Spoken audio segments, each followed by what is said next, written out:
one of the agencies of health that will be greatly affected as a result of the pandemic and subsequently the lockdown that is being implemented is the National Blood Service. And we have to get officials of the service on stream to ask some critical questions, because it's this time that they're going to have definite shortages. And we do have Dr. Justin Ansah, who is a CEO for the National Blood Service on stream. Good morning to you, Doc. Good morning.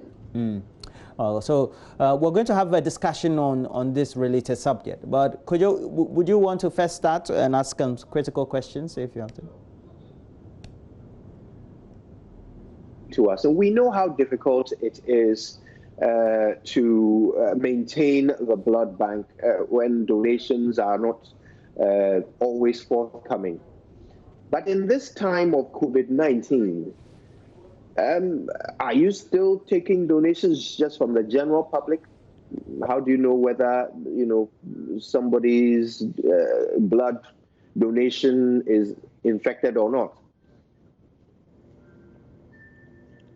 Okay, thank you very much, Kojo, for having us. COVID-19 pandemic has actually affected everybody in a profound way. But with the blood service, it has really affected us. And that is in sustaining the national supplies. As you are aware, schools are home, religious organizations are home, some corporate organizations are home, and we, in normal times, we get more than 50% of our donations from this group. So already you would know that with them home we have a shortage. And secondly, there's also been restricted movement in some areas. So even for voluntary donors to come out, it's really a difficult issue. So what we have done, that is what is also happening in many other countries who develop in the world in this COVID-19 outbreak, is to shift from mobile blood collection sessions, mass mobile blood collection sessions, to having appointments. So what we have done now, being a responsible agency and ensuring that we are law-abiding, we do not get bad groups of people. We have shifted to the moving to the appointment system. So what we have done is to get donors, our voluntary donors who we have their numbers, to get to them from we have a donor call center. So we get to them online, and we call them for those who are due to come. And we also have given our numbers. We have a toll number, which is 0800 50 10 and 10. That's a Vodafone, like a toll-free number. And then we have another number, 0277 50 10 which is on SMS, WhatsApp, as well as call. So if donors either go to our website and call us, the donor call center, and then we book an appointment with them. And we also are proactive and also get to our voluntary donors whose numbers we have at this time. And I just need to state that this is what is happening in all other countries around the world, because you cannot have mass donations. You want more than a lot of people coming together, because when they come together, you will not be able to ensure the social distancing. So we have moved from the mass blood collections to the appointment system. So that is one.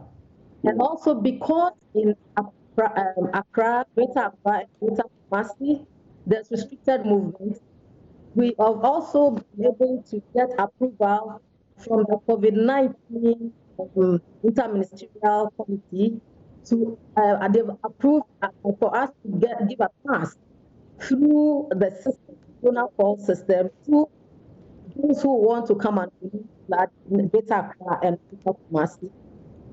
So what we do is that we give them a pass, we issue a pass, to the donors call center through their phones, and they carry it like as if it's a boarding pass. So they show it to the security when they are coming. So that is what we have done in the area of moving from mass donations to the appointment system. What we have also done to ensure we also have trying to get at the donors to also understand that they cannot get COVID-19 infection through blood donation or transmission. In fact, it's not been proven that you can transmit COVID-19 donation or transmission. Even if it is minimal and it is theoretical. So what we have done is to also ensure that we have put precautions in place. And the precautions are to ensure that we stick to the protocols of avoiding COVID-19 infection transmission. So what we do is that we ensure social distancing. When donors come into our centers, designated centers, we first get to wash their hands, and then we take their temperature. And then the next thing we have done is we have an enhanced form, a donor screening form, where we basically taking the history, whether they have a history of travel, whether they've been in contact with somebody who has COVID-19. And then we also ask questions which is related to the signs and symptoms of COVID-19, whether they have a cough or cold, whether they have a fever, or anything that to having COVID-19. So we get them to self-defend if they have. But even after that, the professionals also take them through the same enhanced questionnaire to ensure that they understand that. When we realize that they are clear, which means they do not have any of what we're talking about, then they move on to the next, go through the medical screening. And there's also a questionnaire to make sure that the donor is safe and would not be disadvantaged by community, as well as ensuring that the patient or the recipient of the other side would also not be affected with the blood. So they go through the process. What we're also doing now is to ensure that both the nurse as well as the donor put on the face mask. And then when they go to the process, make sure that the social distancing, we also clean equipment and all that after each donor. And we also took the opportunity to educate them. So this is what we're doing at our donor centers. So in addition to that, we have also put together an aid memoir, which we have shared with all the regional directors, with the CEO of teaching hospitals. In fact, countrywide, everybody collects blood or transfers blood, and telling them that we have moved in from mass blood collections to getting appointments, and also the precautions that we're taking. We also, in our aid memoir, have also put in that clinicians to ensure that they transfuse only when it's absolutely essential. So we've done all these things at this time, but of course, we realize that there is still some problem. Because ordinarily, we would have a stock of a few, probably a week, but now we're having just sometimes we stop to do. So the shortage, and whilst we're making sure that we are stopping patients with COVID-19, we also ensure that for those who need blood do get it. People need blood because it saves lives, and for some people, it also it's also the quality of life is improved. Women, as we said, COVID-19 patients, people getting or contact with COVID-19, we also realize that the need for blood is real, and we're even having more shortages now because the normal systems are all kind of suspended. So we should, what this calls is for people to continue to donate blood at this time, to remember that somebody's life depends on donation. So people should come out, make the appointment, and then come to the place and donate blood. Right. Now, I mean, I hope people heed your call. But I'm not very clear on something.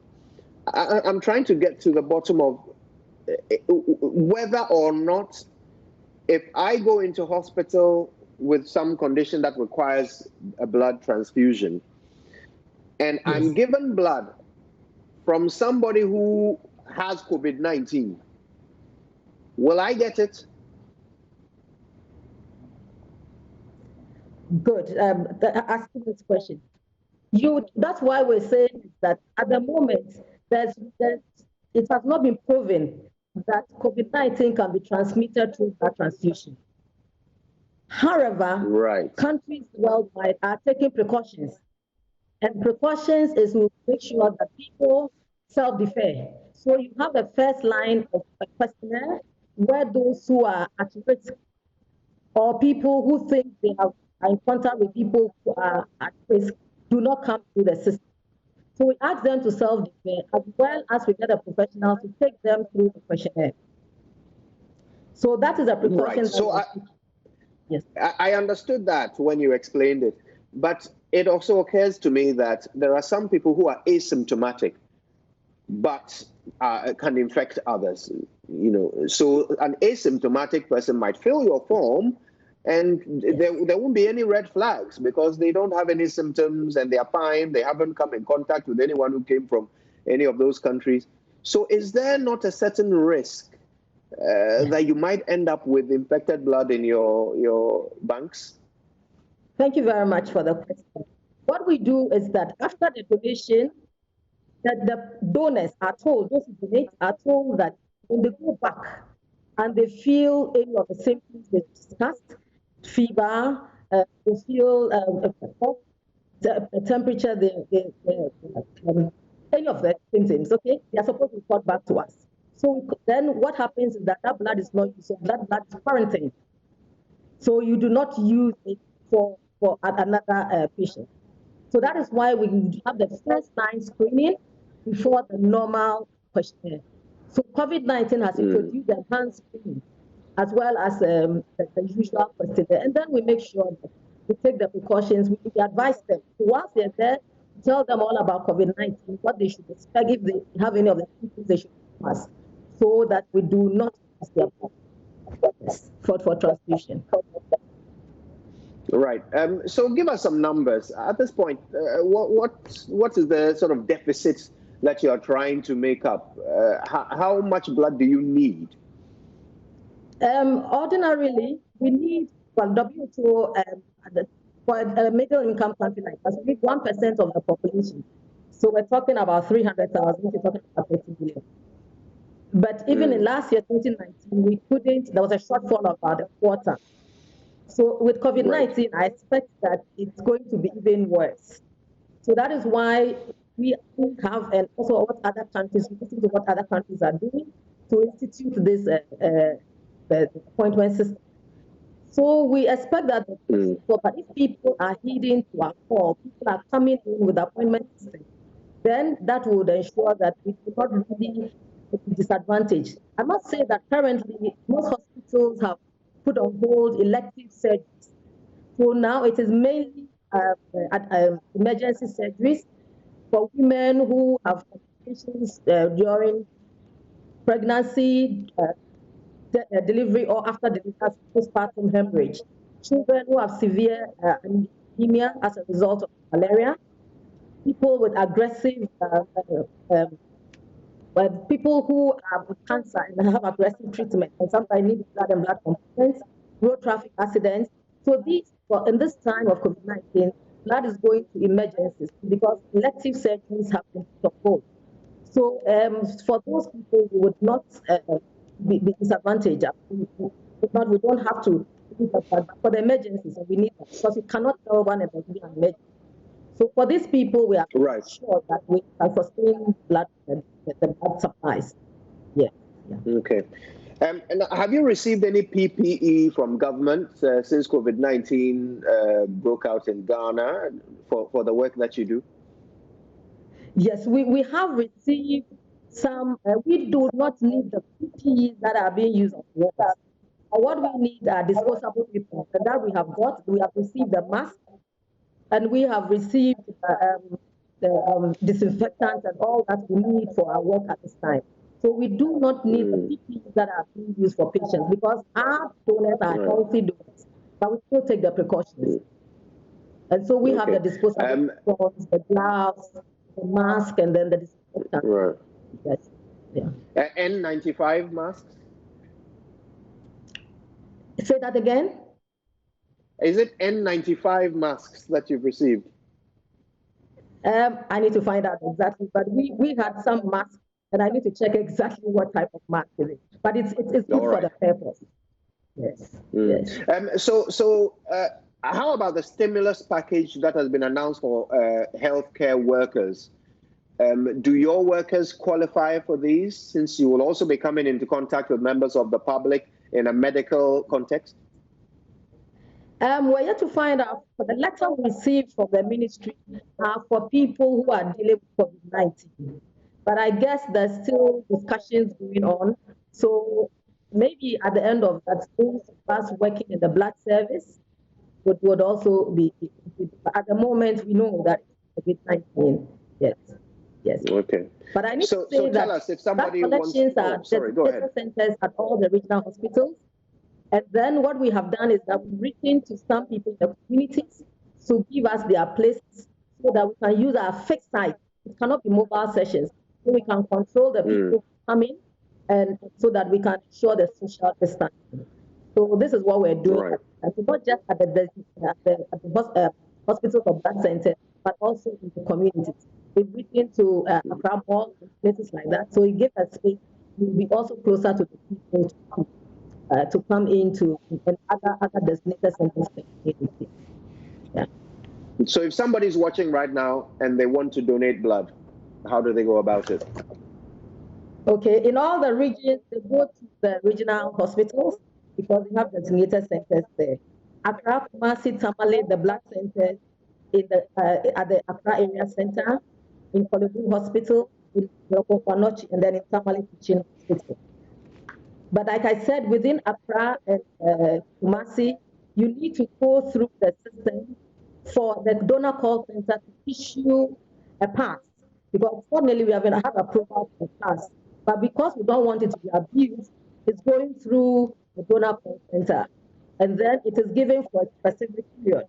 It's like a boarding pass. So you show it, you cannot come on that day, it expires, and then it has to be given on another day. So that is for those in Accra and Kumasi. But I'll repeat the numbers again. Okay, for the toll-free number is 0800 5010 and then 10. And then SMS WhatsApp call number is also 0277 5010. Yes, and you will go to the call center and your questions will be answered. For anybody who wants questions will be answered and fears will be allayed. Yeah. That's wonderful. Now, I've just received another question for you, so I'm going to put it to you real quick. Yes. We haven't heard the Ghana Health Service or the ministry in any of their announcements mentioning the blood service and the importance of your work at this time. What exactly is the collaboration between the blood service and the ministry? Okay, thank you very much. The blood service is an agency under the Ministry of Health. Its mandate is to ensure the safety and adequacy of blood and blood products, blood components to all hospitals, private, government, and public. So that is our mandate. So we supply hospitals blood. Okay. So at the moment, we have sent an aid member to all regional hospitals which are under the Ghana Health Service, to teaching hospitals, to the CHARG, which is the Christian Health Organization of Ghana, as well as the services. So we're telling them what we're doing. We have shared and disseminated the enhanced screening document, which we've also shared with them. So we've also made appeals so that as they discuss COVID-19 and all the as they discuss issues, they also mention that blood is needed. Or somebody needs blood at the moment to save the person's life or to improve the quality of life of the person. Yes. Yeah. Right. Dr. Justina Ansah, I want to thank you very much for your time and for that valuable education. Let's hope that we are still able to keep some donations coming in, even in these restricted times. Thank you very much. My pleasure.